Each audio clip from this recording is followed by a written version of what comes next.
যারা ঘরে বসে দূর থেকে এইটা ভেবে খুব আনন্দ পাচ্ছেন যে কিছু লোকের বাড়ি ভেঙে যাচ্ছে, কিছু লোক চোখের জল ফেলছে, তাদেরকে বলছি, হাত জোর করে বলছি, পারলে একবার এখানে এসে দেখে যান।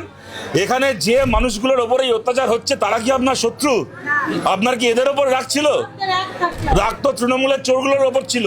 তৃণমূলের চোরগুলোর ওপর রাগ আছে, সেই রাগ এই খেটে খাওয়া মানুষগুলোর ওপর দিয়ে সেই ঝালটা কেন মেটাবো আমরা?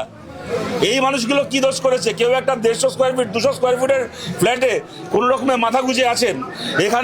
এখানে আমাদের মায়েরা বলছিলেন চটির ওই রাবার কাটার, হাওয়াই চটির ফিতে কাটার কাজ করেন, স্বামী মারা গেছেন, একা একজন মহিলা, একের পর এক ঘরে তারা ওই হাওয়াই চটির ওই ফিতে কেটে তারা ঘর চালান, সংসার চালান।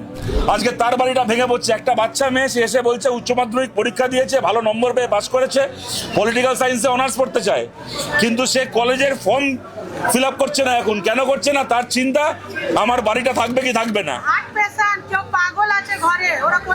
বসে আছে একটা বাচ্চা মেয়ে, যখন দাঁড়িয়ে এই কথা বলে, মেয়েটা চুরি করেনি, ডাকাতি করেনি, কিচ্ছু করেনি।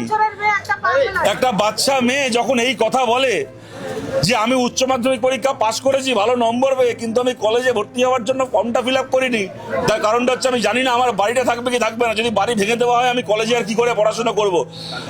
বলুন, আমার নিজের কষ্ট হয় না? তখন নিজের মনে হয় না যে আমিও হেরে গেলাম? ওই একটা বাচ্চা মেয়ের মুখে এই কথাটা শোনার পরে আজ রাত্রিবেলা খেয়ে দিয়ে নিজের বাড়িতে শান্তিতে ঘুমাবো? এই আপনাদের যারা দূর থেকেও আপনারা আমাদের কথাগুলো শুনছেন এই ফেসবুকের মাধ্যমে, ইউটিউবের মাধ্যমে, তাদের কাছেও আমরা আবেদন করছি, তৃণমূলের চোরগুলোকে শাস্তি দিতে হবে। তৃণমূলের চোরের চুরির শাস্তি যেন খেটে খাওয়া মানুষগুলো না পায়।